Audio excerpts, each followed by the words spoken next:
Mesdames et messieurs, un tonnerre d'applaudissements s'il vous plaît pour Anthony Morvan.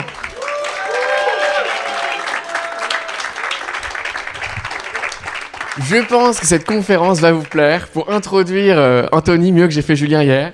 Anthony, c'est un très bon ami. Tu as fondé dans ton ancienne vie une boîte qui s'appelle Alpha Body. Vous avez peut-être été client. Il faisait plus de 3 millions par an, donc ça tournait bien.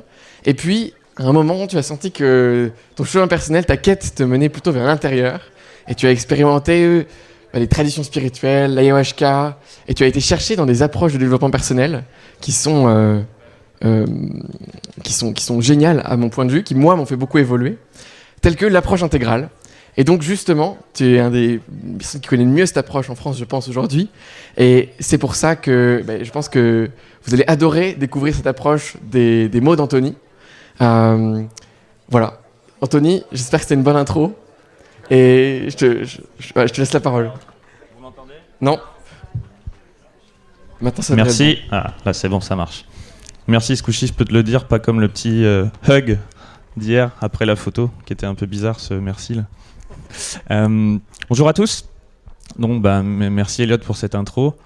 En effet, Elliot m'a demandé de faire cette conf parce que on a fait une randonnée ensemble il y a 2 ans où on a vu qu'on avait en commun cette approche intégrale. Pour pas le nommer, c'est Ken Wilber notamment qui l'a un peu cartographié. Mais il y a plein de choses que vous allez retrouver dedans, que vous connaissez peut-être de diverses approches que vous avez vues. Sa seule prétention à Ken Wilber, c'est d'expliquer un petit peu tout. D'ailleurs, il a écrit un livre, La théorie intégrale du tout. Et ce gars, il a d'ailleurs écrit en tout 25 livres sur 30 ans. C'est des putains de pavés. Et même ça fait 15 ans que je suis dessus, j'ai pas forcément tout intégré. Donc là, évidemment, la prétention de pouvoir expliquer ça en une demi-heure, 1 heure, elle est perdue d'avance. Mais mon job, à la limite, ça va être d'échouer bien. De faire le mieux possible ou le moins pire possible de ça, et en vous donnant surtout ma perspective du truc. Alors je sais qu'on est dans un festival un peu plus expérientiel, on a fait des approches corporelles et tout. Cette approche est un peu plus mentale, donc restez avec moi. D'ailleurs, il m'a demandé de partager mes modèles mentaux d'évolution, tout un programme. Donc forcément, c'est des modèles mentaux. En revanche, je pense que ce qui est intéressant avec un modèle ou une carte déjà, c'est de savoir que la carte n'est pas le territoire. Déjà, on fait cette distinction. C'est pas parce que je présente un modèle que je suis en train de réifier la vie ou de dire qu'on est exactement que ce que je vais présenter. On est évidemment bien plus que ça. On est une entité du vivant, un truc fractal qu'on comprend pas vraiment. Néanmoins, ça peut être intéressant d'avoir une carte quand on veut aller en randonnée. La carte, elle est utile. C'est pas sur la carte qu'on va marcher. On va marcher sur le terrain, on va profiter des arbres, boire de l'eau. Mais la carte qui indique les points d'eau, elle peut quand même être méga utile. Donc le vrai problème d'un modèle, c'est pas qu'il ne représente pas la réalité, c'est pas son but, c'est qu'on s'attache à lui et qu'on croit qu'il représente la réalité. Donc je vais vous inviter avec tout ce que j'ai dire aujourd'hui à prendre ça sous l'angle de qu'est-ce que ce modèle évoque en moi. Je crois vraiment à ça. Par exemple, je me moque souvent des gens qui tirent des cartes et qui pensent y voir l'avenir, par exemple. Moi, je crois plutôt que c'est pas l'homme qui interroge l'oracle. Quand on tire une carte, c'est pas l'oracle qui va nous donner la réponse, c'est l'oracle qui interroge l'homme. La carte qui va ressortir va nous faire quelque chose, qui va nous évoquer quelque chose dans notre vie, et le truc un peu psychoactif qui va se passer, de ce qu'on va penser, ce qui va nous venir en mémoire de la carte, c'est ça qui va être intéressant. Donc là, tout ce que je vais présenter, essayez de le voir comme ça, comme un truc qui vous évoque ou pas quelque chose. Si ça vous dit rien, vous aurez peut-être perdu 1 heure de votre temps. Si ça vous dit quelque chose et qu'il y a juste un insight qui vient, tant mieux, ce sera aussi à vous. Moi, j'aurais fait que décrire quelque chose. Je vais vous partager aussi, évidemment, mon interprétation, ma vérité de comment je l'ai vécu, comment ça s'est manifesté dans mon parcours. Mais encore une fois, à vous de prendre ce que vous avez à prendre, quoi. La vérité, tout ça, c'est un truc relatif, personnel à chacun. Vous connaissez. Pour introduire l'histoire, c'est en gros un modèle donc, qui s'entend représenter l'évolution humaine. Déjà, est-ce que, quand je dis évolution, ça vous fait penser à quoi ? Parce que là, vous pouvez hurler ou dire des mots de temps en temps qui vous viennent... Darwin, ok. Croissance. Révolution. Ceci est une révolution. Transformation. Humanité. Pokémon, ok. Chemin. Ok. Progrès. la vie. Ok, il y a plein de choses avec lesquelles je suis globalement d'accord. Et c'est intéressant, on va le voir. Évidemment, ce que vous mettez derrière le mot est plus important que le mot en lui-même. Encore une fois, un mot, c'est une carte, c'est un modèle aussi. La sensation que nous fait le mot est plus important que le mot en lui-même. Mais on va voir que, pour moi, ça veut un peu tout et rien dire. Évolution, dans le fond, on ne peut pas ne pas évoluer. Et il y aurait presque une notion, quand on dit progrès, il y a une notion de vouloir voir quelque chose comme étant mieux qu'un autre, ou comme si ça avait progressé dans le bon sens. De toute façon, on ne peut que évoluer. Si vous avez des enfants, vous pouvez les voir, d'un jour à l'autre, ils changent, ils apprennent des trucs. Parfois, ça évolue dans le bon sens par rapport à nos valeurs. Parfois, dans ce qu'on va considérer le mauvais sens. Ici, je ne suis pas sur quelque chose qui va être moral, mais plus quelque chose qui va décrire globalement c'est quoi les grandes dimensions d'évolution qu'on a, qui sont accessibles pour un être humain, et que globalement, des grands penseurs bien plus smart que moi on décrit un peu avant. Alors il y a 5 grandes dimensions dont nous parle cet ami Ken. C'est ce qu'il appelle le grow up, le wake up, je vais tous les détailler un peu, enfin pas trop dans le détail, mais le clean up, le opening up et le show up. Ça, globalement, il dit, là-dedans, il y a toutes les dimensions d'évolution, de développement, de cheminement, de progrès, de tout ce qu'on veut, d'un être humain là-dedans. Le grow-up, c'est plutôt comment est-ce qu'on grandit en maturité et en capacité de gestion de la complexité. Je le détaillerai un peu plus, mais c'est ça, c'est les stades de maturité et de gestion, de prise en compte de complexité, de plus en plus d'informations, parfois contradictoires, au fur et à mesure, et cette capacité d'accueil de quelque chose de toujours un peu plus grand et large. Le wake-up, c'est la notion plus d'éveil. De toute façon, to wake up, s'éveiller, se réveiller. C'est une notion qui, et les 5 notions, c'est important, sont orthogonales entre elles. C'est-à-dire qu'elles ne sont pas liées. Et c'est bien pour ça qu'il a défini des dimensions. Mathématiquement, une dimension, c'est des choses qui sont orthogonaux entre eux, parce que sinon ça se recoupe et l'une pourrait expliquer l'autre, alors que là, c'est bien des chemins qui sont totalement indépendants. Et du coup, tout ça va nous donner une cartographie de quelle peut être un petit peu notre adresse cosmique en ce moment sur ce chemin de l'évolution, sur ces 5 dimensions. Donc le wake-up, c'est l'éveil.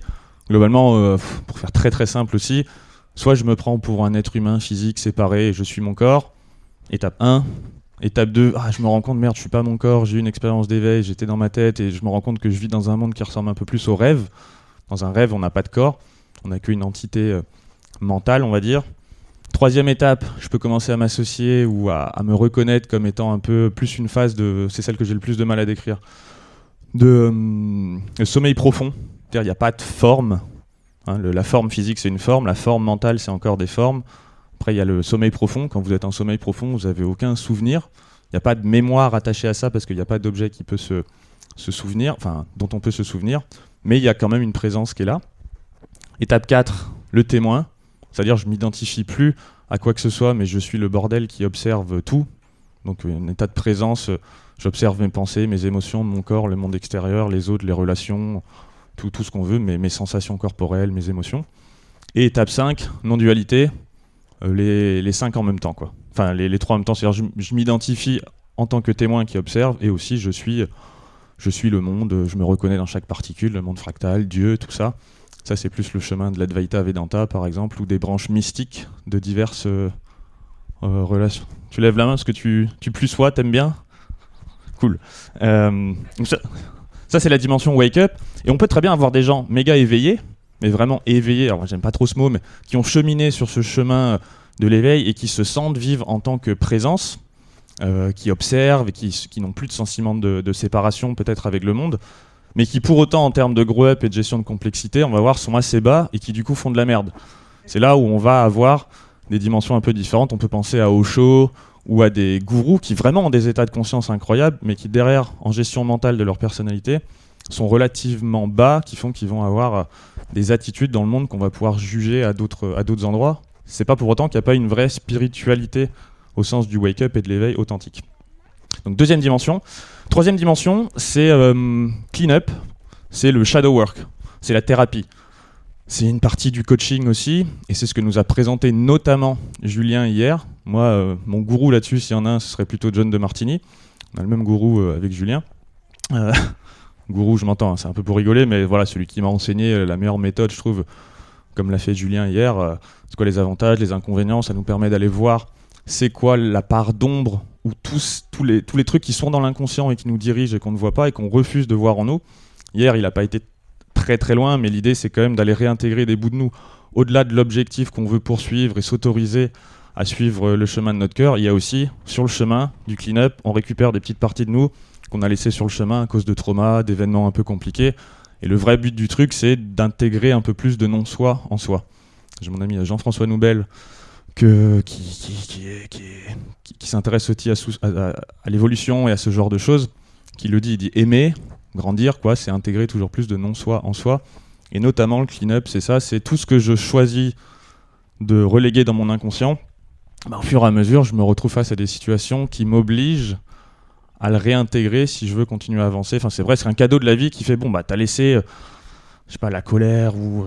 Enfin bref, on rentrera un peu plus dans le détail peut-être derrière, mais t'as laissé quelque chose sur le chemin derrière toi. Il y a une situation de vie qui te force à aller reconnaître que ça aussi, ça t'appartient et de t'aimer un peu plus dans l'intégralité de ton être, que en te disant, je suis qu'un mec gentil, qu'un mec bon. Non, il y a aussi des moments où je suis un gros con et je suis méchant. Ok, je prends ça avec moi et du coup, je m'accueille un peu plus. Donc ça, c'est la partie clean-up. Opening up, c'est se développer globalement sur diverses lignes d'intelligence. C'est aussi la partie des types, par exemple masculin, féminin. Pour ceux qui connaissent le MBTI, l'énéagramme, ou alors les divers types d'intelligence. Par exemple, le voir Elliot, je pense qu'on peut dire qu'il a une intelligence corporelle énorme. Quand on le voit danser, moi je suis bluffé, quoi. À côté, ok, je fais de la muscu, je sais faire des trucs, mais il y a une forme d'intelligence corporelle chez lui quand je le vois bouger que j'ai pas du tout. Par contre, je peux me reconnaître peut-être dans l'intelligence cognitive. Je me dis, ok, là j'ai un copain. J'arrive à comprendre dans quel monde il fonctionne. Il y a l'intelligence émotionnelle, l'intelligence pratique, pour ceux qui font des travaux manuels. Et à un moment, c'est l'idée de apprendre à cheminer sur différentes lignes, parce que si on reste bloqué dans une seule ligne, il y a tout un pan du réel qu'on oublie. Moi, perso, qui suis plutôt intellectuel, dans ma tête, ces temps-ci, arrivé à 40 ans seulement, je prends plaisir à commencer à bricoler et à faire des trucs de mes mains, quoi. Et je me dis, waouh, mais c'est incroyable le plaisir qu'on peut avoir à avoir un store de Velux installé. Bon, il est toujours pas installé, l'enfoiré, parce que... non, justement, là, en vrai, j'anticipe le plaisir que j'aurai, mais j'ai pas encore réussi à le faire, tu vois. Voilà, bon, 4e dimension, 5e dimension, show up. C'est de show up, c'est un peu plus compliqué, je trouve encore, le mot est un peu mal choisi, désolé Ken. Et c'est l'idée d'agir et de penser le monde en termes de différents cadrans de la réalité. On va le voir par exemple, j'ai beaucoup aimé ce que tu as dit aussi Julien hier, tu as dit si j'avais quelque chose à vous vendre, je vous dirais que c'est la seule solution. Ce qu'il a fait hier, voilà, si vous faites ça, si vous dépolarisez la peur de faire faillite, c'est bon, vous allez gagner des millions. C'est vrai que si on a un truc à vendre, c'est pratique de dire qu'une seule cause va créer tous les effets qu'on recherche dans la vie. La vérité, comme on l'a vu avec nos 2 amis ostéo-kinés, c'est beaucoup plus large. Ils montraient le modèle ostéo bio-psychosocial. J'aime bien, moi, prendre en compte cette approche show-up de comment est-ce que je peux penser le monde et agir sur les différents domaines. J'essaierai, si j'ai un peu le temps, de vous parler, moi, par exemple, comment j'ai évolué là-dessus, sur la perte de poids notamment, et d'essayer d'intégrer toutes les grandes dimensions pour, entre guillemets, attaquer un problème, tel que la perte de poids, pour pas le voir que comme une notion... compter les calories ou alors résoudre les émotions, enfin voilà, c'est comment est-ce que je peux englober largement pour être sûr d'avoir une grande cartographie d'un problème et d'avoir le plus d'angles, de perspectives possibles sur ce problème. Voilà, donc grow up, maturité, wake up, l'éveil, clean up, réintégrer son ombre et les bouts de soi qu'on a laissés derrière soi, opening up, développer d'autres lignes de développement ou de manières d'être, d'action qui ne sont pas dans notre zone facile, on va dire, dans notre zone de confort. Et show up, commencer à agir de façon un peu plus intégrale justement sur différents angles de la réalité. Ça, c'est ce qu'on va appeler une approche intégrale. Maintenant, je vais surtout focaliser, parce que Julien vous a montré un truc génial hier de clean-up, donc voilà, je ne vais pas trop en parler. J'ai plus envie de me concentrer sur ce qu'il appelle grow up et show up. Donc, je vais essayer de diviser ça en 2. Un modèle que vous avez peut-être du coup déjà, que vous connaissez ou pas, qui explique ce grow up. C'est la spirale dynamique. On commence, on va dire, donc ça c'est quelque chose qui représente notre capacité à incarner toujours plus de complexité et à prendre en compte toujours plus de complexité et du coup à se développer sous cette forme-là. Est-ce qu'il y en a qui connaissent? Ok. Qui connaît pas, plutôt en levant la main? Ok, quand même, cool. Donc je vais passer un tout petit peu de temps quand même pour détailler tous les niveaux. Encore une fois, c'est un modèle. Ce n'est pas la réalité. Essayez juste de voir ce que ça évoque chez vous. Et à chaque fois que je vais parler d'un niveau, je vais vous inviter à vous demander à quel moment, dans votre vie, vous vous revoyez pleinement incarner ce niveau. Premier niveau, c'est beige. Beige, en gros, c'est la survie, c'est le nourrisson, c'est l'alcoolique quand il a trop bu. On est en mode, on comprend plus rien à la vie, on sait pas qui on est, on fait un avec le tout, on est en mode pulsion primaire, manger, dormir, chier. Bon, globalement, ça passe assez vite et on va pas trop en parler. C'est pratiquement pas présent dans nos sociétés occidentales. Tous ici, on a bien intégré beige et on n'est pas dedans, quoi. Enfin, il est intégré et on n'en parle pas plus que ça. Ah oui, point clé très important, qui je pense pourrait être, qui est valable pour les 5 dimensions et qui est aussi valable pour ce que j'ai dit au début. Pour moi, l'évolution, c'est transcender et inclure. Et on va y revenir. Et tous ces modèles montrent qu'à chaque fois, on transcende et on inclut toujours un peu plus. Et c'est un mécanisme qui fait les deux. Différenciation, inclusion. Différenciation, inclusion. La vie fonctionne comme ça. On se différencie et on réinclut ce qu'on a vu, et on réinclut autre chose qui était exclu, et ainsi de suite, et ainsi de suite. Donc beige, après on arrive, on transcende et on inclut. On va à violet. Violet, c'est le groupe, c'est le besoin de sécurité au sein du groupe. Donc là, c'est le bébé qui sait qu'il existe globalement, mais il a besoin de maman, il a besoin de papa.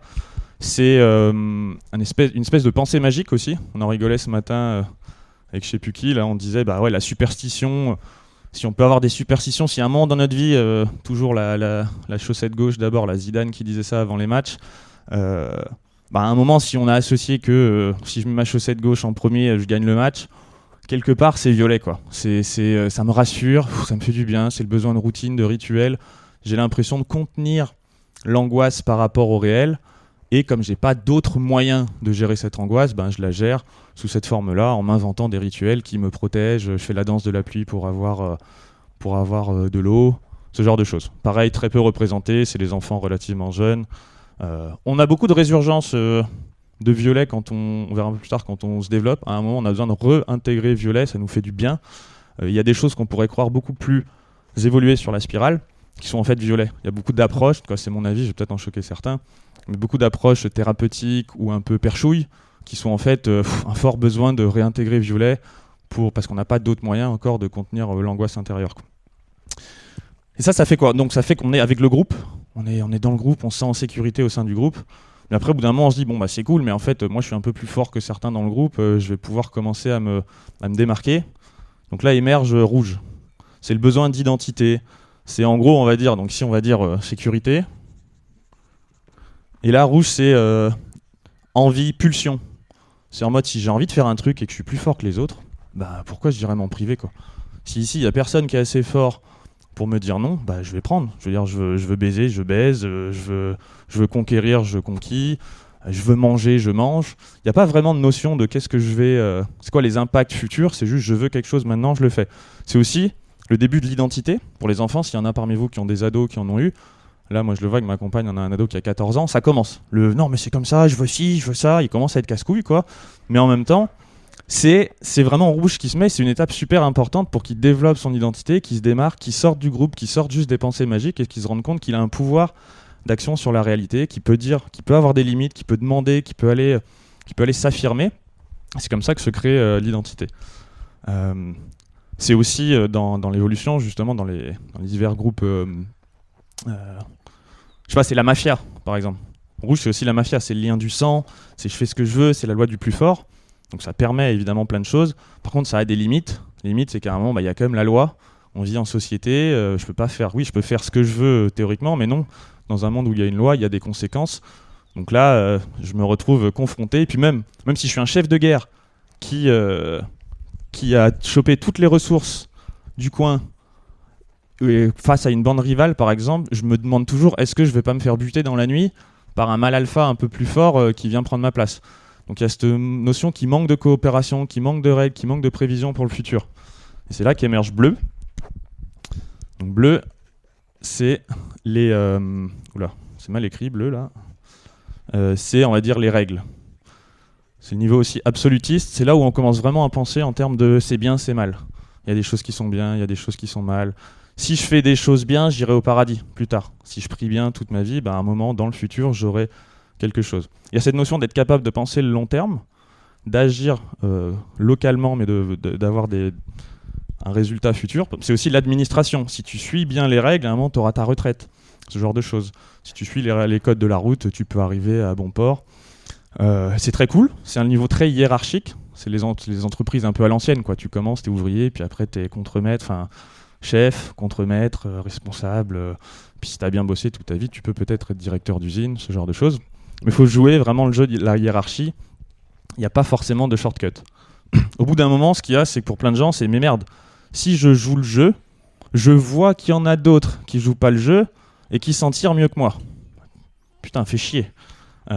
Encore une fois, un Bleu, ça venait compenser le désir de oui, je peux pas faire ce que je veux, donc je dois respecter des règles, mais je me rends compte que quand je respecte des règles, en fait, il y en a qui s'en tirent mieux que moi. Donc là, à chaque fois aussi un point important, le niveau d'après, c'est un peu les deux niveaux du dessous dans un shaker. Donc là, on imagine orange, ça va être je prends bleu et rouge, donc j'ai envie de faire ce que je veux, mais je dois respecter des règles, j'ai mis dans un shaker, ça donne quoi ? Je peux peut-être jouer avec les règles. Je vais respecter les règles, mais je vais jouer avec. Je vais jouer avec les limites, je vais prendre les règles à mon avantage, et je vais quand même gagner tout en restant dans les règles. Donc là, c'est orange. Orange, c'est souvent le niveau où on crée une entreprise. Où on se dit, c'est bon, jouer le jeu du salariat, du machin, de la retraite, mes couilles. Moi, je suis prêt à bosser plus, je suis plus intelligent là-dedans, je suis meilleur vendeur ici, machin. Si je respecte les règles, il n'y a pas de raison que je me casse les couilles. Geoffrey, c'était pour toi. Non, on s'en bat les couilles, je sais plus, je devais dire ça dans la conf. Bref, il n'y a pas de raison que j'ai les mêmes résultats que tout le monde, voire que je cotise pour tout le monde, si en fait je me démène plus. Si je suis prêt à travailler plus fort, je devrais avoir plus de résultats. Moi, typiquement, ah oui, c'est intéressant. Bon, je le présente, finis de le présenter, après je refais une passe sur moi. Donc là, on va dire performance, potentiel. C'est le moment de je veux être la meilleure version de moi-même, je veux développer mon potentiel, tout ça. Ensuite de ça, par contre, émerge peut-être l'idée, c'est cool, je joue avec les règles, mais il y a des choses au-dessus desquelles je passe, c'est mes propres émotions. Au nom de l'autel, de la performance, de réussir à développer un potentiel, je veux toujours plus, mais je m'éloigne potentiellement du vivant. Et je m'éloigne un petit peu de moi-même. Et c'est aussi intéressant, une façon de le voir, ce modèle. Mon petit apport personnel par rapport à Ken, c'est que si ici on met beige, violet, rouge, bleu, pour moi orange, il est là si on fait une courbe de la connexion, on va dire, avec la vie. Au début, on est un bébé, on est complètement mergé dans la vie. Puis après, on est mergé dans notre groupe, on s'en sépare, on respecte des règles. À orange, on développe notre potentiel. On fait plein de trucs, mais à un moment, ce potentiel, à force de le développer, ça commence à perdre du sens. C'est le côté de putain, j'ai tout bien fait, j'ai gagné la médaille d'argent ou d'or au JO, et puis je me dis putain, tout ça pour ça, maintenant je dois refaire juste pour maintenir le même état. Je pensais vraiment que ce truc-là, cette Rolex, ce business, cet autre truc, allait m'apporter la joie éternelle, et je me rends compte qu'en fait, je me sens vide. Et pour moi, c'est une fonction même du vivant. Moi, personnellement, c'est ce que j'ai vécu. Là, si je parle un peu plus de moi, franchement, ici, rouge, je sais pas, j'ai 18 ans, mon délire, c'est de rouler plus vite que tout le monde en voiture ou en mobilette, les années un peu avant, et de boire le plus en soirée, quoi. Si je suis capable de boire 3 bouteilles de rosé sans m'effondrer, j'ai gagné, quoi. C'est moi le plus fort, ça montre que je suis solide. Ensuite, bleu, là, c'est l'école d'ingénieur.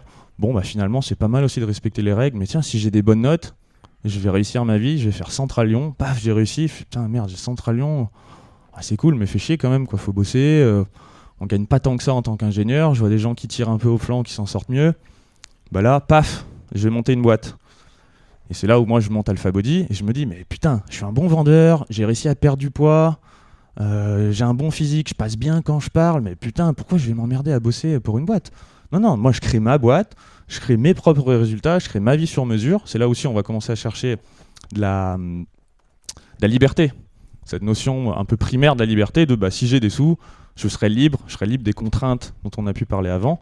Ici, là, des horaires, j'aurai pas de boss qui va me demander de faire ce que je veux. Bref, je serai mon propre maître, quelque part. Sous une forme. Enfin, on va y revenir derrière, évidemment.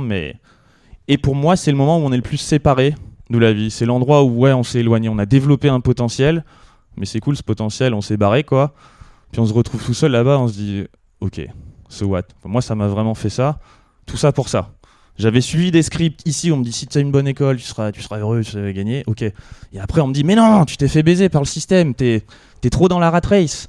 Le truc c'est, faut créer ton business, gagner de l'argent, être ton propre patron, et là tu penseras hors de la boîte, t'auras gagné quoi. Puis là j'arrive au bout, je fais putain, et je regrette pas, enfin c'est génial à vivre et tout, mais quand même je fais putain, il y a un truc qui manque.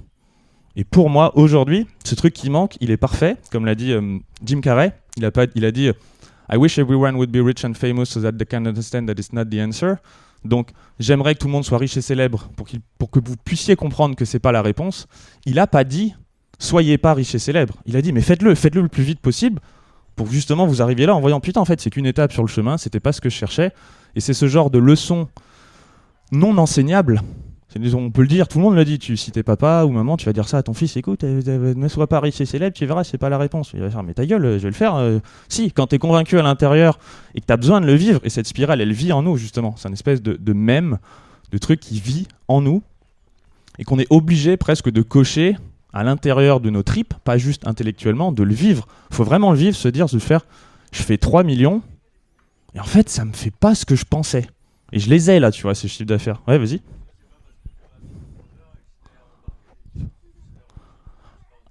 Alors crois-moi, à 3 millions, j'étais pas solopreneur. J'avais une équipe de 50 personnes.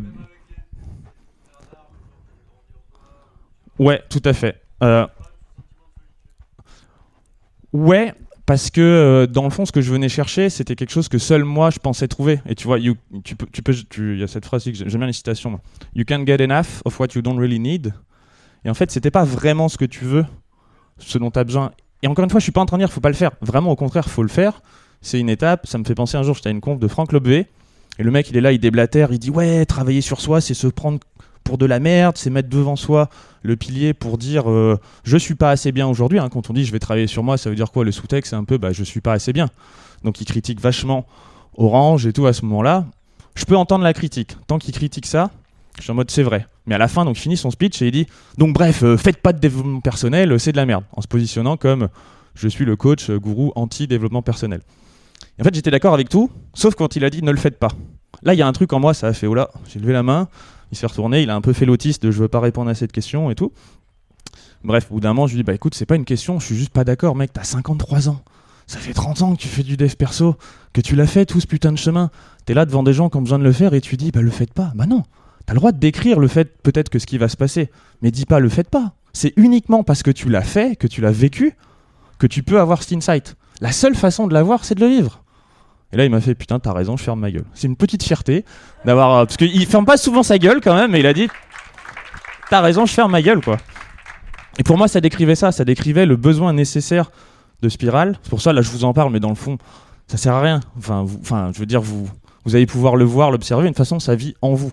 Donc, à la limite, l'intérêt de ce modèle, c'est qu'il est un peu psychoactif. Une fois que vous le savez, vous allez pouvoir repérer des choses, peut-être faciliter, mieux comprendre les autres, vos enfants, les autres, le monde. Mieux accepter l'endroit où vous en êtes, peut-être comprendre aussi ce qui se passe derrière, quoi. Bon, au bout d'un moment, quand ça suffit plus, justement vient vert.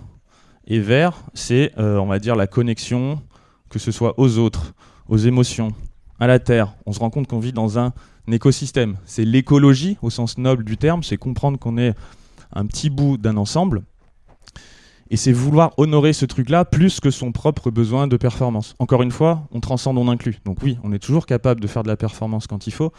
Mais là, on va commencer à prendre plus en compte les autres, le monde. C'est quoi mon impact? Quand je suis en train de gagner plein de thunes, c'est quoi mon impact sur mes équipes? Par exemple, c'est là où tu disais, à la limite, moi, j'ai pu voir, ben, en fait, l'impact sur les équipes, même si je pouvais me matrixer à dire c'est génial pour eux et je pourrais me dépolariser en utilisant des méthodes pour voir qu'il y a plein d'avantages à ce que j'ai fait. La vérité, c'est qu'à ce moment-là, je ressens un petit peu de honte ou un peu de culpabilité. Je me dis, c'est pas exactement la vie que j'ai envie de mener. Et en tout cas, à ce moment-là, moi, je choisis de faire le rejet, je quitte ma boîte. Pour plein de raisons, je m'entendais plus vraiment avec mon associé, commençais à avoir quelques galères de renta. J'étais plus dedans déjà depuis quelques mois. Là, je passe tous mes week-ends à faire des retraites d'ayahuasca. Je reviens le lundi à Paris, je fais ok, 50 personnes, c'est quoi le budget de la semaine, on met combien en Facebook Ads, c'est quoi le closer qui a un mauvais problème de mindset avec lequel il faut que je fasse un call. Et le jeudi, je repars, je prends mon train, je fais allez, fous-moi 8 centilitres, ça va bien se passer. Donc j'étais un peu dans cette transition et voilà, à un moment, comme ils disent en anglais, something has to give, quoi. Il y a un moment, il y a quelque chose qui doit lâcher. Ce qui a lâché, c'est le business. Je me suis dit, de toute façon, j'étais en train inconsciemment de me saboter. Je voyais que je voulais aller vers ça, vers une forme de business. On était 2 associés. J'ai pas réussi à emmener la boîte avec moi parce que j'étais moi-même pas assez stabilisé dans ce niveau-là pour lui faire la transition. Et ça, c'est un des insights importants aussi de cette conf que tu m'as demandé de faire, Elliot. C'est quoi le lien avec l'entreprise ? C'est que notre entreprise, c'est à la fois une expression de qui on est. J'ai adoré ce que tu as dit hier, Colette. Voilà, il y a une relation, on s'identifie, mais il y a un jeu, il y a une relation quoi, avec notre boîte. Mais c'est aussi quelque chose, notre boîte, on ne pourra pas l'amener plus haut que notre propre niveau de développement à nous. Si on pense en termes de Orange, de performance, de KPI et qu'on s'en bat les couilles de nos propres émotions et qu'on passe au-dessus de nos ressentis à tel point, et on ne s'en rend pas compte quand on est là. C'est pour ça qu'on finit en burn-out. On finit en burn-out parce qu'on n'a pas été capable d'écouter ce qu'on disait à l'intérieur. On s'est dit non, gagner, c'est plus important pour moi que d'écouter ce ressenti, c'est les faibles qui pensent ça, tout ça, tout ça. Mais si c'est ce qu'on pense pour soi, globalement, c'est compliqué de l'intégrer aussi pour les autres. Et du coup, à Aver, c'est là qu'on commence à le faire. On va se reconnecter un peu plus à nos ancêtres, la famille. Ouais.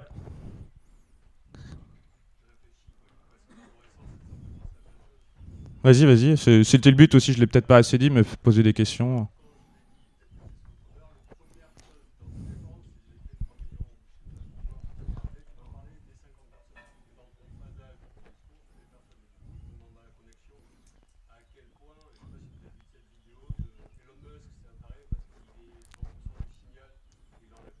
Ouais.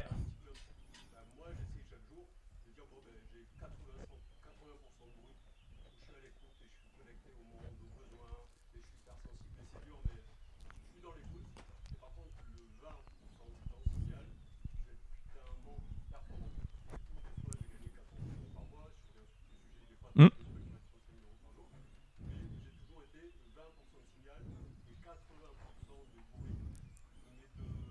Et donc pour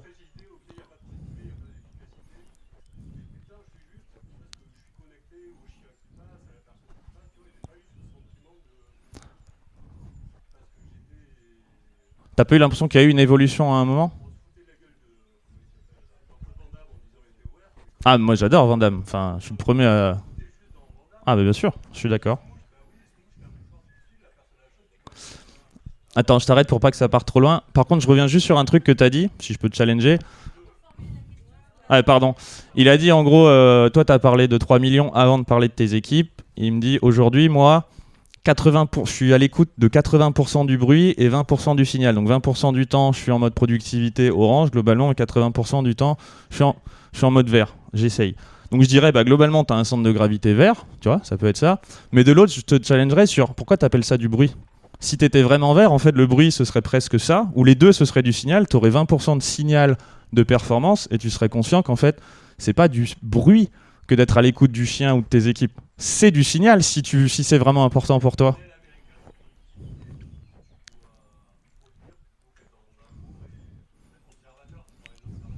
Ouais.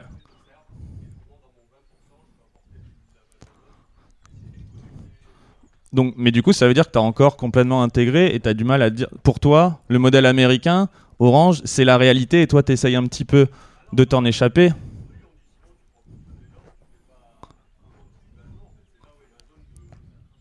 Mais pourquoi, en fait, je te challenge, pourquoi tu appelles ça du bruit? Ok, mais pourquoi tu l'appelles comme les Américains et pourquoi tu dis pas.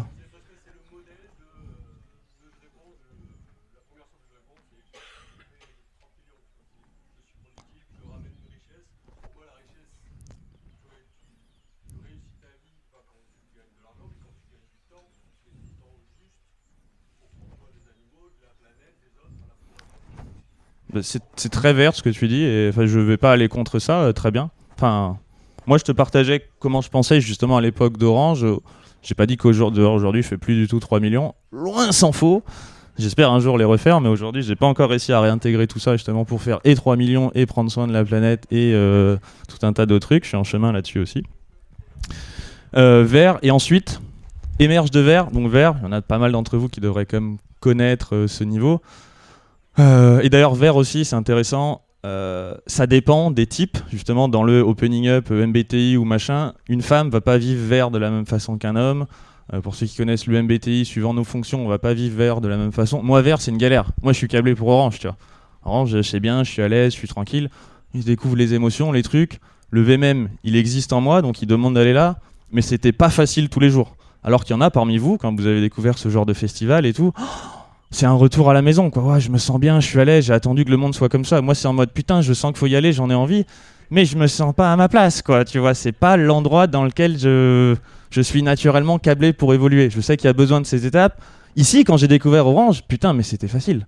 Life était easy, j'étais en mode, bah ça y est, moi j'ai trouvé ma maison, quoi. Et éventuellement, après, derrière, un peu plus jaune, dont je vais parler ici. Hop. Jaune, c'est l'émergence après vert, et qui est un espèce de saut de conscience, où là, justement, on intègre tout ce qui vient avant. Et ça émerge de vert qui dit, bah en fait, vert, c'est le non-jugement. Sauf que vert, c'est limite, et c'est génial. Enfin, vert, c'est magnifique, c'est tout ce qu'on voit de beau dans ce festival. C'est l'amour de la nature, l'amour des autres, la connexion à soi, les autres, les ancêtres, tout le bordel. Retrouver sa petite place de fractal, d'être humain dans l'univers et de se dire, ouais, c'est quand même beau, les étoiles, on est fait de We are Stardust, là. On est des bouts d'étoiles. Enfin, nous, nos atomes, c'est des putains de bouts d'étoiles de l'univers. Enfin, c'est dingue quand on réfléchit. Et à un moment, ça peut qu'ouvrir le cœur et se dire, c'est génial. Mais la limite de ça, c'est, bah, y a un peu de limite. Si je juge si je veux que les gens soient non jugeants, bah, je vais juger les gens qui jugent. Et du coup, moi-même, quelque part, je suis dans une espèce de paradoxe où j'arrive pas à intégrer ça. Ou alors à vouloir l'unanimité dans une décision, bah, y a plus de décisions qui sont prises et ça crée une forme de limite à l'avancement. Donc de là, après, naît, moi, ce que je commence à découvrir, enfin j'ai l'impression, peut-être que je me gourde de ouf et que je suis encore orange, hein, mais, jaune, où c'est, bon, bah je prends tout ça. Là, pour le coup, c'est tous les niveaux d'avant dans un shaker. Et c'est un niveau un peu plus flexible. Où là, on est en mode, ok, il y a tout ça qui est important. Il n'y a rien à... Enfin, il faut vraiment transcender et inclure tous les autres niveaux en leur laissant leur place juste. Et il n'y a pas de vérité universelle. Il n'y a qu'à un moment, une personne, un enseignement. Moi, parfois, je fais du coaching. Les gens, ils viennent me voir, je vais leur dire un truc. Le lendemain, à quelqu'un d'autre, je vais dire tout l'inverse. Parce que ce que j'ai senti de son contexte, un peu comme Claude Code, si vous avez suivi le bootcamp d'Eliott, c'est de la gestion de contexte. Mais je pense qu'arriver ici, c'est aussi que de la gestion de contexte. Et on n'est plus en train de chercher une forme de réponse universelle, il faut absolument prendre en compte le vivant, il faut absolument faire de la performance. C'est où en est, et c'est vraiment comme ça que je coach, j'essaye de sentir et de diagnostiquer s'il faut, où en est la personne en face de moi, en tout cas quel VMM est en train d'agir cette personne à ce moment-là quand elle pose la question, pour lui donner éventuellement la réponse qui donnera un petit step en avant. Parce que ça sert à rien de prendre quelqu'un qui est bleu et de lui dire tu dois aimer ton chien comme toi-même, faire l'amour, un câlin à un arbre. Non, en fait, il a besoin, avant ça, d'intégrer le fait qu'il est capable de se développer, de performer, de s'éloigner un petit peu de la nature pour mieux y revenir. Voilà. Je pense que c'est déjà pas mal. Et ici, moi, c'était là la phase. Bah voilà, j'ai dû utiliser vraiment personnellement l'ayahuasca de nombreuses fois, les psychédéliques, pour aller ouvrir quelque chose dans mon corps parce que c'était très dans la tête, très difficile. Et comme l'a dit mon chaman, il m'a dit non mais nous, et lui-même c'est ce qu'il a dû faire, il dit nous on est des ânes. Les vrais humains un peu plus éveillés ou avancés, ils n'ont pas besoin de plantes. Juste ils se posent, ils méditent, ils ressentent. Et je dis bah moi il m'a fallu 70 fois LSD, champignons, ayahuasca jusqu'à ce que je me dise ok, maintenant je suis capable de commencer à m'autoriser à ressentir ce qui se joue à l'intérieur et à l'intégrer. Ça reste toujours pas si simple, mais je ne cherche plus non plus à absolutiviser ce niveau. Il y a d'autres moments, je suis en mode full orange, je suis en mode full bleu. Vraiment, on a voyagé au Japon début d'année. Le Japon, c'est ultra bleu. Tu vas prendre le métro, il y a des petits pas qui te disent, voilà, tu t'arrêtes là, et pas 1 mètre de plus pour attendre le métro ou pour aller payer dans les combini. Mais c'est génial. C'est génial ce genre de règles quand elles ont du sens. Juste respecter la règle, et même si j'ai pas envie de la respecter, ben, si les autres la respectent pas, c'est le bordel. Et là, je suis heureux. Je me dis, mais putain, mais merci les gars. Merci d'avoir mis en place une règle. Là où, par exemple, si je peux me permettre de critiquer le festival, on l'a tous vu quand on veut aller manger, quand il n'y a pas forcément beaucoup de bleu sur comment est-ce qu'on mange, c'est un peu plus le bordel. Donc il y a des moments, c'est bien de réintégrer certains niveaux pour faire rien qu'une queue pour aller manger. Il y a des endroits, c'est utile. Le plus important, c'est voilà, comment est-ce qu'on réintègre un peu tout ça pour rendre le bordel fonctionnel. Et puis évidemment, chacun, on se démerde avec. Mais voilà, c'était assez vert comme système de gestion des ressources. Créer du rouge. Comment ? Qui crée du rouge. Et d'ailleurs, en vert, si je me permets un truc social, en vert, c'est le rouge qui domine. Genre Trump, ultra rouge, avec beaucoup d'orange. Mais vu qu'il vit dans un monde où les opposants, Hillary Clinton, tout ça, sont assez verts, tout est déconstruit, tout le monde est parfait, tout le monde est mignon, bah lui, il arrive et dit non, c'est ça. Et il y en a plein qui se sentent non inclus dans l'inclusion. C'est-à-dire, on leur dit, toi, t'es pas LGBT, trans, machin truc, t'es juste un pauvre blanc américain redneck. Et t'as quelqu'un qui dit, moi, je vais parler pour eux, on va faire ça, Make America Great Again. Et bah, poum, ça gagne. Parce que ici, ça manque à chercher le consensus, à chercher à déconstruire, à inclure tout le monde. Il n'y a plus personne, enfin, il y a la majorité qui se sent plus inclus là-dedans. Du coup, voilà, dans le vert, c'est rouge qui gagne, quoi.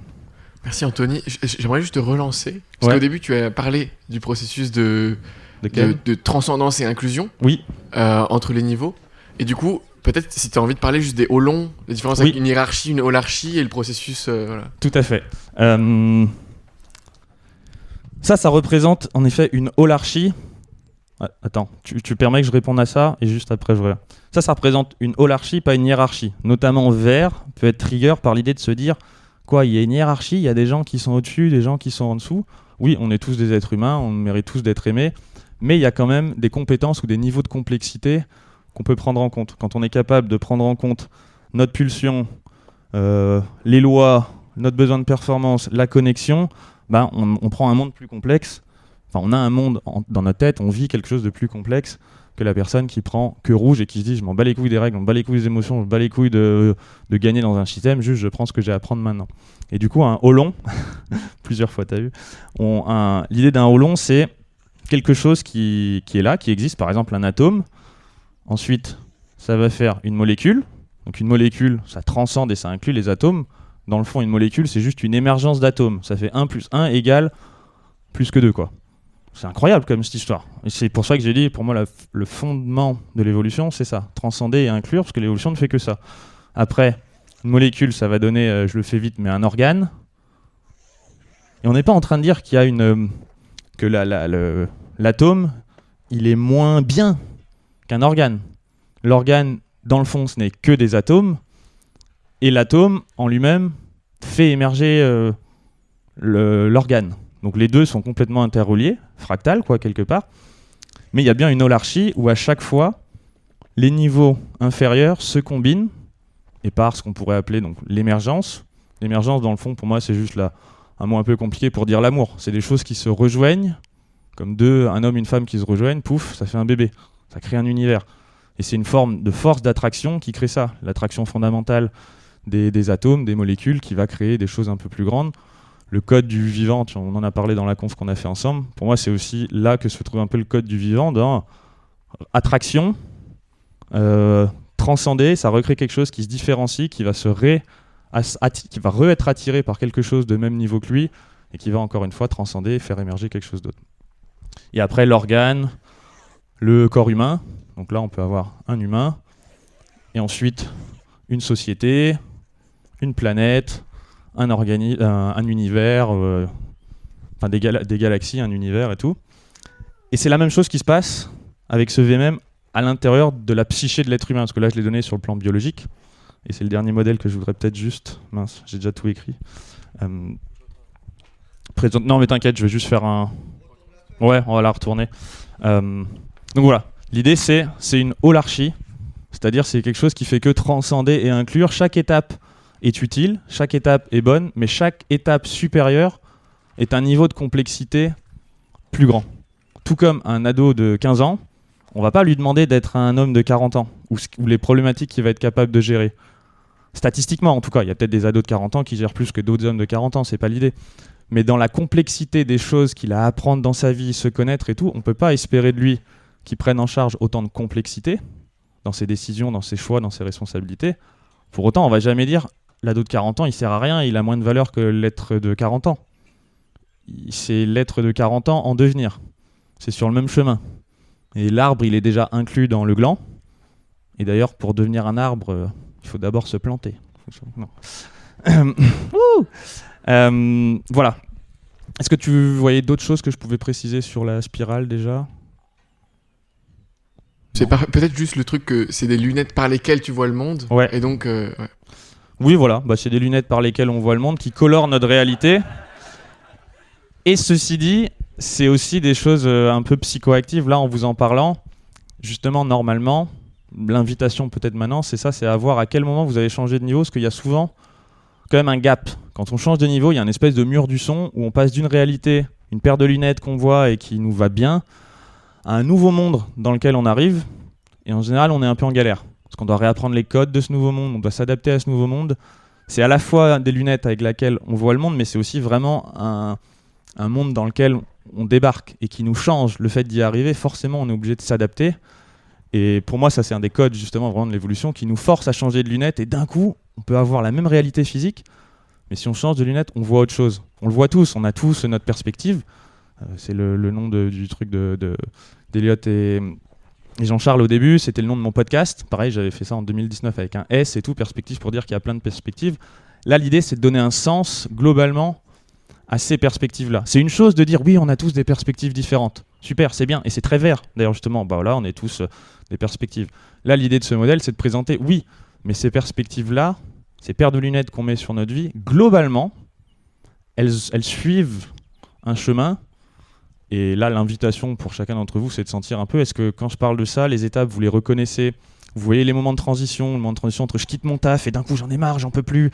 Je me dis, je veux performer, je veux réussir pour moi-même. Ou alors, je suis en train de faire du sport ou passer au-dessus de mes ressentis. Et d'un coup, je me dis, putain, j'ai jamais pleuré devant un SDF. Je passe devant un SDF et pourquoi est-ce que moi, je gagne des millions, mais j'ai jamais pris le temps de me connecter au fait que ce mec, peut-être qu'il a pas la même histoire, pas la même vie. Quand je passe devant, je vois que j'ai tellement honte d'avoir honte que je le regarde même pas, le bonhomme.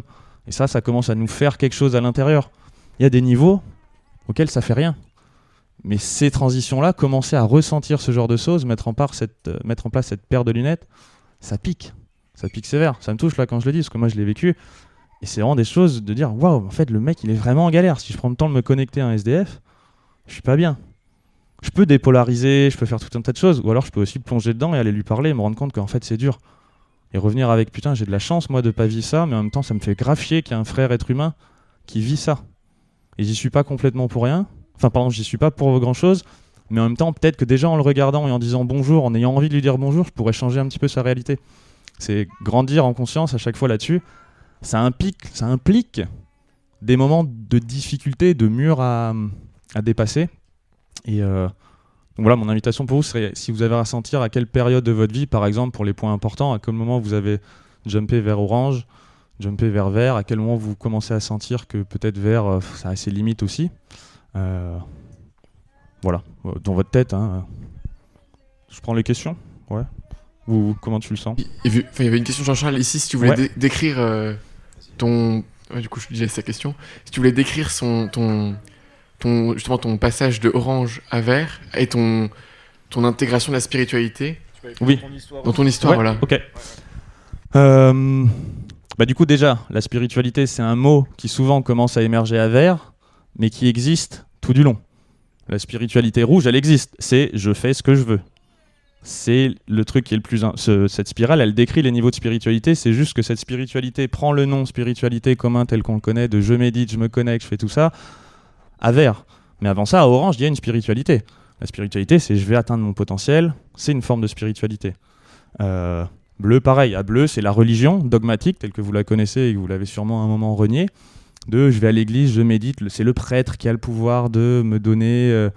d'être en lien, je peux même pas parler à Dieu en direct, il faut passer par le prêtre et tout, il y a des règles, la Bible c'est pas allégorique, c'est vraiment factuel. Moïse il a ouvert la mer en deux, ce n'est pas une métaphore qui est censée me faire réfléchir à qu'est-ce que ça peut représenter.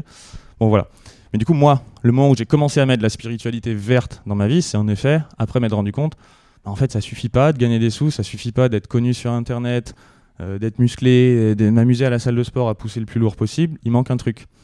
Et là, du coup, je suis allé chercher directement parce que je sentais que j'étais un peu un mauvais élève ou que vert allait être difficile pour moi.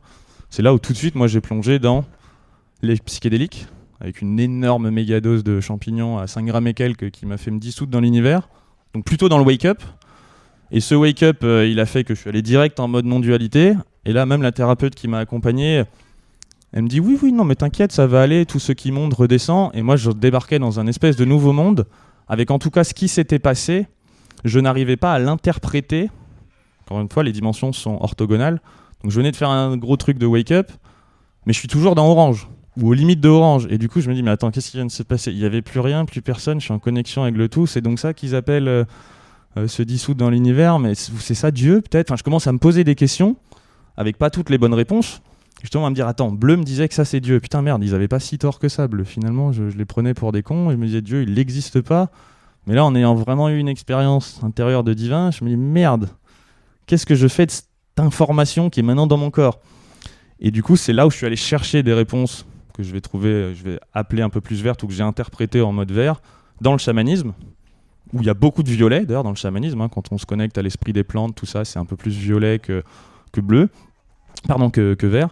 Mais c'est pas grave. Je suis allé, je pense, repatcher un peu tout un tas de bouts de la spirale qui manquait, où il y avait des trous béants.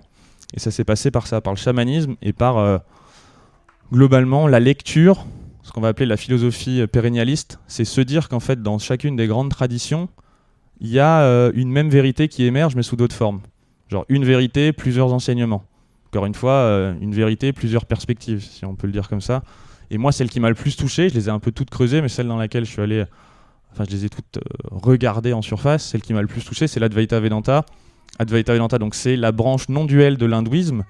Non-duelle, ça veut juste dire voilà, la branche un peu ésotérique, donc intérieure. Si on lit les textes, on peut le prendre en interprétation littérale, ou on peut vraiment se laisser toucher et voir comment est-ce que ce qu'on lit nous procure une expérience. Et l'Advaita, ça veut dire ça. Advaita, ça veut dire non-deux, donc non-duel, c'est-à-dire le monde est un. Et Vedanta, la fin des Védas, donc tous les textes hindous, c'est comment est-ce qu'on peut faire l'exégèse, donc l'interprétation des textes hindous, en comprenant qu'en fait tout est un, quoi, et que je suis un, voilà, l'éveil, la libération, enfin tous les mots qu'on veut. Mais à un moment, c'est cheminer avec ça, parce que c'est bien de le dire, il y a la compréhension intellectuelle, et après moi j'utilisais ça, ce que je lisais beaucoup là-dessus, plus des guides, chamans, guides spirituels qui allaient me donner leur saveur, hein, de... Vous savez, tu es déjà éveillé. Enfin voilà, il y a chacun qui partage un peu sa perspective là-dessus. Je prenais tous ces messages intellectuellement et puis j'allais me prendre des grosses doses de psychédéliques. Et là, je voyais comment justement le truc pouvait un peu descendre ou essayer de... Enfin, j'essayais rien du tout parce que ça se faisait tout seul. Mais d'aller ressentir ces trucs un peu intellectuels que j'ai vus. J'ai un peu médité, mais j'ai même pas spécialement médité. Moi, je voulais... Il y avait sûrement des résidus d'orange, ou alors pour ceux qui connaissent l'énéagramme, le 3, qui veut un peu performer, ça rajoute une deuxième couche à orange parfois. C'est pour ça que je m'y sentais très bien d'ailleurs dans le niveau orange, que les 3 dans l'énéagramme, ils veulent performer, optimiser, être vus, reconnus, tout ça. C'est donc pour ça que j'étais bien orange. Ceux qui sont plus 4, par exemple, se ressentent très bien dans vert. Bon bref, là je pars trop loin en mêlant les modèles. Mais du coup, j'ai eu besoin de cette aide des psychédéliques pour vraiment aller ressentir dans mon corps, pour me dissoudre un peu sur ce que je lisais par ailleurs. C'est la pratique que j'ai combinée, en gros, pratique intellectuelle de lecture, qui est quand même du recueillement, et c'est une forme de méditation, hein, de lire des textes anciens, et après intégration vraiment corporelle avec des psychédéliques. C'est pas forcément ce que je recommande. Il y a aussi des écueils à ça. Il peut y avoir du spiritual bypassing, il peut y avoir de l'inflammation de l'ego où je me dis c'est bon, j'ai tout compris, j'ai dû redescendre de mon bordel à un moment, et là ça fait 4 ans que j'ai quasiment rien pris et ça continue à cheminer. Il faut intégrer après tout ça. C'est bien de transcender, mais il faut inclure aussi. Toujours inclure ce qui se passait avant. Vas-y. Il te reste 20 minutes. Ok. Soit tu vas les 4 cadrans et ensuite les questions, soit on bypass les 4 cadrans. Allez, on fait les 4 cadrans en 2 minutes, promis, je le fais. Tac. Et ensuite les questions. Autre modèle qui se combine avec la spirale. 4 cadrans. Ici, il y a le côté intérieur. Merde, c'était pas là. C'était intérieur, extérieur. Et ici, subjectif et objectif. Et en gros, il y a 4 cadrans. Là, ici, c'est le jeu. Mes émotions, mes pensées, mes ressentis intérieurs, il n'y a que moi qui y ai accès. la phénoménologie, ou on peut dire la thérapie souvent agit là-dessus. Il y a le ça, c'est l'observation extérieure individuelle, mais mon niveau de testostérone, mon bilan sanguin, ma masse musculaire, voilà, personnellement, ou alors les chiffres sur mon compte en banque, c'est vraiment ce qui est objectif et propre à moi. Ensuite, il y a ici, on va dire, le nous et le tout ça. Et le nous, là, c'est l'intérieur... j'ai fait de la merde encore. Bon, bref, l'intérieur subjectif, c'est la culture. C'est ce qu'on partage subjectivement tous ensemble. On est français. Si je vous dis, on se lève tous pour... Voilà. Ça, c'est de l'intérieur subjectif. C'est pas palpable, on peut pas le mesurer, par contre, on l'a tous, quoi, globalement. Globalement. Voilà. Et le tout ça, c'est l'extérieur objectif. Donc ça va être, je sais pas, les routes dans lesquelles on vit. Si on parle de voitures, s'il y en a parmi vous qui ont vécu aux États-Unis, les routes, souvent c'est des gros pavés de béton. C'est pas du tout la même chose que nos belles routes goudronnées en France. Et voilà, ça c'est le réseau extérieur objectif qu'on partage tous. Et du coup, encore une fois, ça c'est une autre dimension. Hein, on n'est plus en train de parler de la spirale.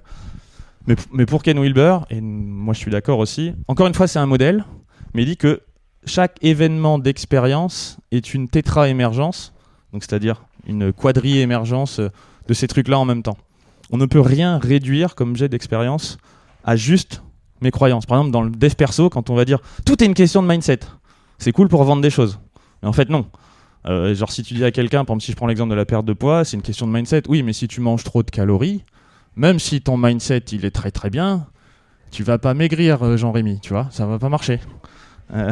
Si tu vis dans un monde dans lequel le surpoids est valorisé, ou que dans ta famille tu as des attachements émotionnels à te sentir validé par ta famille si tu es obèse comme tout le monde, tu vas avoir du mal à pas te forcer à manger trop de calories parce que tu veux protéger ton appartenance. Si tu vis dans un pays dans lequel tu n'as pas accès à des salles de sport, aujourd'hui c'est ultra démocratisé, moi j'ai commencé la muscu il y a 15 ans, il y a 10 ans, quand je suis rentré en France après les US, des salles de sport low cost, il n'y en avait pas. Aujourd'hui, il y a Basic Fit qui est partout, à moins de 20 km de chez vous. Ça aide à avoir une hygiène de vie saine. Et donc, si on cumule un peu tout ça, là, on a une approche intégrale sur ces dimensions-là, de chaque instant d'expérience, qui, en coaching, ou pour soi dans notre vie, permet d'aider. Moi, par exemple, là, j'ai envie de le dire, juste pour challenger un peu l'idée, souvent, le féminisme, surtout du point de vue vert, ouais je prends des risques, hein. C'est fait exprès pour choquer un peu, pour vous réveiller là. Allez les filles, balancez-moi des tomates. C'est à faute du patriarcat ça encore, si vous êtes en minorité. Non, bref, souvent, un des seuls problèmes que je pointe du féminisme, je considère être vraiment un féministe. J'aime les femmes autant que les hommes, je considère qu'on est égaux et opposés. C'est-à-dire qu'on est... Comment ? Ouais, super. Exactement. Et l'idée, c'est que la plupart, enfin, ma critique du féminisme limité, c'est quand il se concentre uniquement sur le subjectif collectif, c'est-à-dire le patriarcat, et c'est-à-dire que c'est toute une question de culture et tout. Et quand on oublie d'intégrer, non, il y a une biologie différente, les femmes font en moyenne 15 ou 12 cm de moins que les hommes, ont moins de force, ce qui explique certains métiers, ont certaines envies qui vont être différentes, et on a des infrastructures qui facilitent peut-être le travail pour des hommes ou pour des femmes. Si on réduit tout, mon seul problème c'est ça, ma seule critique, hein, c'est si on veut tout expliquer par ça, en fait on perd en impact, on perd en puissance, et quelque part on renie aussi une partie du réel qui est la biologie, et il y a des bouts, moi je suis persuadé pour les féministes, si vous arrivez à ouvrir le débat en intégrant tous ces cadrans, vous perdrez beaucoup moins les hommes et ce sera moins une lutte, parce que là-dedans on a une approche un peu plus intégrale. Je dis pas qu'il faut pas faire ce travail, attention, le prenez pas comme c'est pas vrai, j'ai pas dit qu'il n'y a pas d'impact social du patriarcat. Mais si on prend en compte tout ça, et j'ai pas la réponse, hein, c'est juste une invitation à observer chaque problème, y compris comme un problème tendu comme le féminisme, avec cet angle de vue, déjà on ouvre le débat, quoi, et on gagne un peu plus d'ouverture, et c'est ce que Ken Wilber justement appelle opening up. Quand je l'ai dit tout à l'heure, c'est showing up, et c'est là où on peut show up sur différentes dimensions, et d'un coup on arrête de réduire un problème à une problématique, même si c'est très bien, c'est une bonne façon D'ailleurs, dans les niveaux inférieurs de la spirale, en dessous jaune par exemple, c'est une très bonne façon de réduire l'anxiété, de penser qu'un problème a une seule solution ou une seule cause racine. Ça nous rassure, même si on ne l'a pas résolu, quand il est identifié, on se dit « Ah, au moins je sais pourquoi ». C'est beaucoup plus difficile d'accepter de vivre avec l'angoisse, de se dire « En fait, je ne sais pas, j'explore, j'ai pas la réponse, mais j'accueille l'angoisse, ok, il y a de l'angoisse, c'est pas forcément un problème. Enfin, je suis pas obligé de le résoudre tout de suite, je suis pas obligé de trouver une seule cause, un seul coupable ou une seule solution à ce problème. Je peux d'abord accueillir l'angoisse et continuer à ouvrir le débat et continuer ma réflexion. Ça peut aider, je trouve, justement à cheminer, à avoir une approche un peu intégrale. Quand je vous disais encore une fois, hein, avoir plus de complexité dans sa tête, c'est bien plus simple de trouver un coupable, et quand je dis un coupable, c'est pas les hommes, c'est une raison, et ça marche pour tous nos problèmes dans la vie. Si vous prenez un problème qui vous crée de l'angoisse, par exemple, c'est plus facile, plus confortable de dire j'ai trouvé la cause, que d'accepter de dire je ressens mon angoisse et je continue à rester ouvert sur qu'est-ce qui peut se passer derrière, quoi. Voilà, c'est bon, vous pouvez commencer les questions. S'il reste 10 minutes ou un truc. Tony, c'était incroyable. Bah, vas-y, je te laisse gérer. Hein. Ah, pardon, il y a monsieur qui en voulait depuis longtemps là.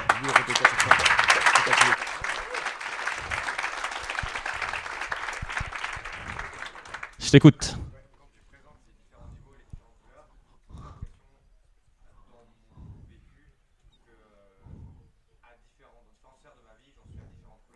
Ouais, magnifique. Ok. Grave. C'est quoi ton prénom ? Thibaut nous dit, quand je présente les couleurs, il se dit j'ai l'impression que dans différentes sphères de ma vie, je suis dans différentes couleurs. C'est génial pour revenir sur ce que j'ai dit au début. C'est 5 dimensions orthogonales de la vie. C'est-à-dire la spirale existe dans les 4 cadrans, la spirale existe dans tous les types NBTI, la spirale existe dans les différentes dimensions, corporelles, intellectuelles, émotionnelles, le travail, le perso. Donc oui, globalement, quand même, ce que dit Ken Wilber, et j'ai tendance à y croire et à être d'accord, même si j'ai pas assez d'expérience, il dit que celle qui drive quand même pas mal les choses, c'est l'intelligence cognitive. Qu'à un moment, s'il n'y a pas le questionnement pour commencer de se poser des questions, de comprendre les limites du niveau actuel dans un domaine, ça va être dur justement d'intégrer le niveau suivant. Et il dit que souvent, le driver principal, c'est quand même la ligne cognitive. Ça m'arrange peut-être bien parce que je me reconnais un peu plus dans celle-là, mais c'est ce que lui aussi dit. Et après, si tu arrives à atteindre par exemple jaune dans la ligne cognitive, ben, peut-être que tu vas pouvoir aussi au niveau du travail ou de l'émotionnel. Moi je pense en effet être plutôt jaune cognitivement, mais peut-être encore orange émotionnellement, tu vois, à certains endroits ouverts, tu vois. Mais le cognitif va quand même aider, et c'est d'ailleurs le but de cette spirale, qu'elle soit psychoactive comme je l'ai dit. Je vous l'ai présenté. Il y a un petit truc qui va peut-être vivre en vous, qui va vous aider à cartographier, et le fait de l'avoir vu, ça va peut-être vous aider à certains endroits à voir des limites qu'aujourd'hui vous ne voyez pas, quoi. Bon, ce sera celui qui crie le plus fort, hein, si vous avez... Vas-y, chef. Oh putain. Alors, toi, je te connais. Doucement. Moins de 30 secondes la question. Tu veux le... Vas-y.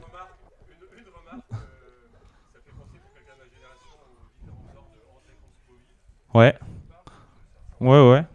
C'est un métamodèle de tout un tas de modèles, dont celui-là.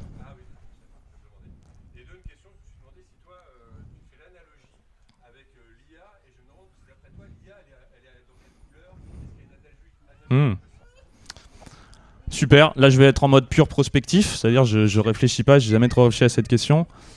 Ah oui, pardon, merci. Est-ce qu'il y a une analogie avec l'IA et ce modèle par exemple ? Je veux dire, de facto oui, parce qu'en fait ces niveaux, ils émergent individuellement dans chacun des êtres humains, mais à la base c'est plutôt un modèle qui est appliqué pour les sociétés. Claire Graves, quand il a fait ce métamodèle de tous les modèles, il l'a appliqué à des sociétés. Juste moi, là, je le trahis un peu. Il y a d'autres modèles plus précis pour parler de l'individu. Mais franchement, celui-là est très bien. Et globalement, ces niveaux ont émergé, tu vois, je sais pas, violet, c'était il y a 200 000 ans. Rouge, il y a 50 000 ans. Bleu, il y a 2000 ans. Orange, il y a 350 ans, la révolution industrielle, tu vois, quelque chose comme ça. Et vert, il y a 150 ans, les déconstructions, notamment en France, avec Deleuze, tout ça qui commence à déconstruire. C'est pas un hasard, à mon avis, que l'IA arrive maintenant, 150 ans après, et comme tu vois, là je te dis 200 000 ans, 50 000, 2000, tu vois, c'est de plus en plus rapide. La dernière, c'était 350 ans ou 400 ans.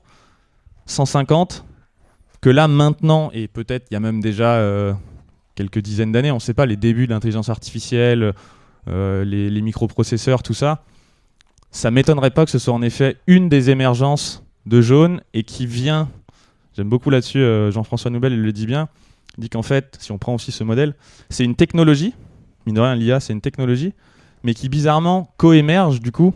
On va dire que c'est peut-être ici, tu vois, c'est un truc objectif partagé. C'est une technologie qui est à disposition de tout le monde aujourd'hui, l'IA, plus ou moins.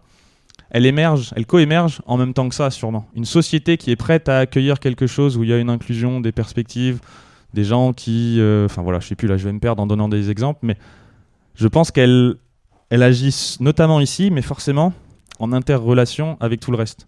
Et donc oui, pour moi c'est un des trucs, tout comme Bitcoin. Moi je pense fort que Bitcoin c'était une des premières émergences technologiques à grande échelle de jaune. L'IA de même. Et on va en avoir de plus en plus rapide, quoi.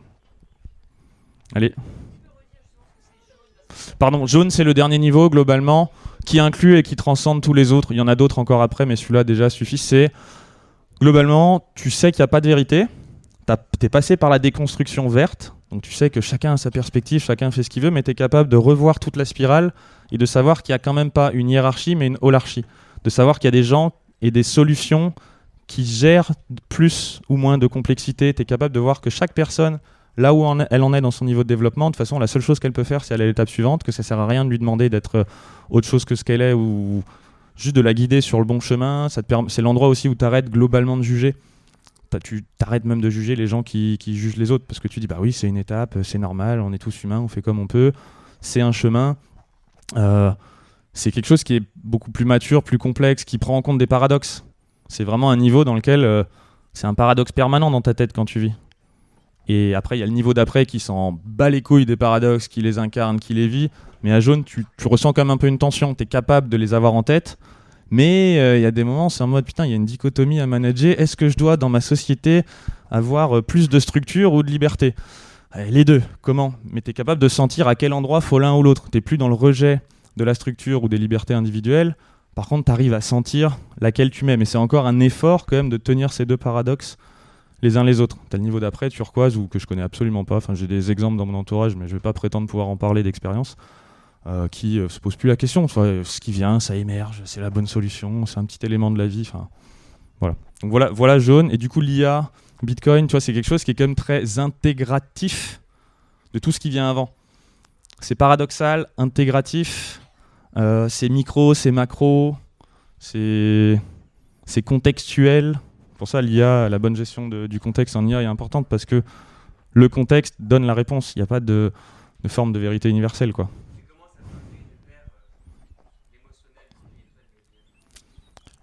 Ah, l'IA, c'est une bonne question. Est-ce que tu as l'impression, toi, en utilisant l'IA, que ça te déconnecte de ton émotionnel ? Ouais.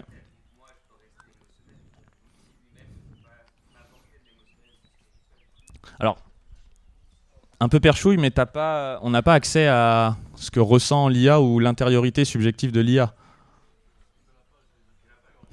Il n'y en a pas, c'est une croyance, c'est une vision du monde. Je me positionnerai pas, juste je sais pas, j'y ai pas accès. Un caillou, est-ce qu'il a une intériorité ou un ressenti subjectif ? Je sais pas, en vrai. Je considère par contre que chaque instant d'expérience a un peu tout ça, donc oui, je dirais qu'il y a quand même une subjectivité de l'IA, qui n'est peut-être pas la même que la nôtre. Si je te prends un exemple, imagine une fourmi. Est-ce que tu es d'accord de dire qu'une fourmi a sûrement une subjectivité intérieure, ou un chien et tout ? Mais là, la discussion qu'on a, les fourmis qui passent, est-ce que tu penses qu'elle est capable de comprendre, de conceptualiser, de ressentir notre forme d'intériorité à nous ? Même notre forme d'intersubjectivité, là. On se lève tous pour, tu vois, c'est pas un truc qui est propre à toi ni à moi, c'est entre nous deux, enfin entre nous tous. La fourmi, elle a sa subjectivité, mais nous, on est quelque chose de plus complexe, de plus large. Donc elle n'a pas accès à notre forme de subjectivité. Je pense que l'IA, potentiellement, a accès à une forme de subjectivité où nous, on est telle la fourmi qui regardons l'IA et on se dit, bah non, elle en a pas, ça a l'air débile ce truc. Voilà ce que je pense, tu vois. Je sais pas si ça te convainc. Ce serait la dernière question. Elle a intérêt à être bien. Battez-vous, hein, du coup. Bon, t'en as déjà une, donc je vais... Toi. Tu ressembles à l'acteur dans Pirates des Caraïbes, là, le... Comment il s'appelle ? Orlando Bloom. C'est plutôt un compliment, ouais.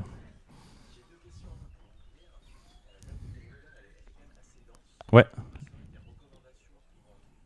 Pour commencer. Ouais.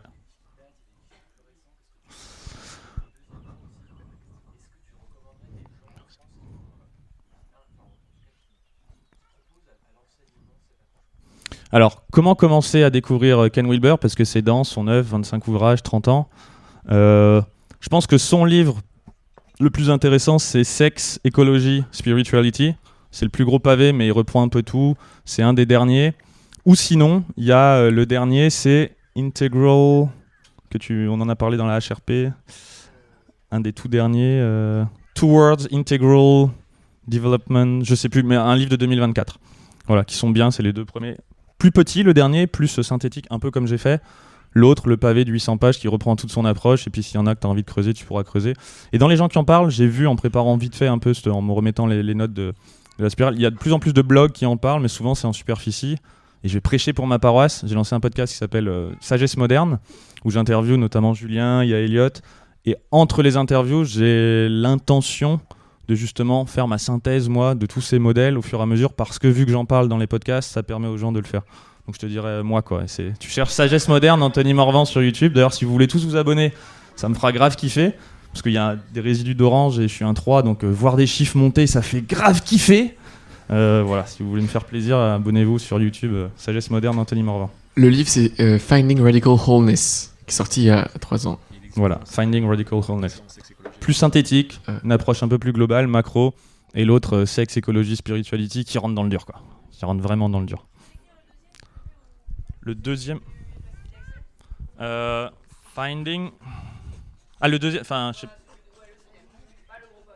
Ok, Finding Radical Wholeness. Il n'est pas traduit, je pense. Dans l'idée, du coup, Radical Wholeness, le tout, quoi. Merci beaucoup, Anthony. C'était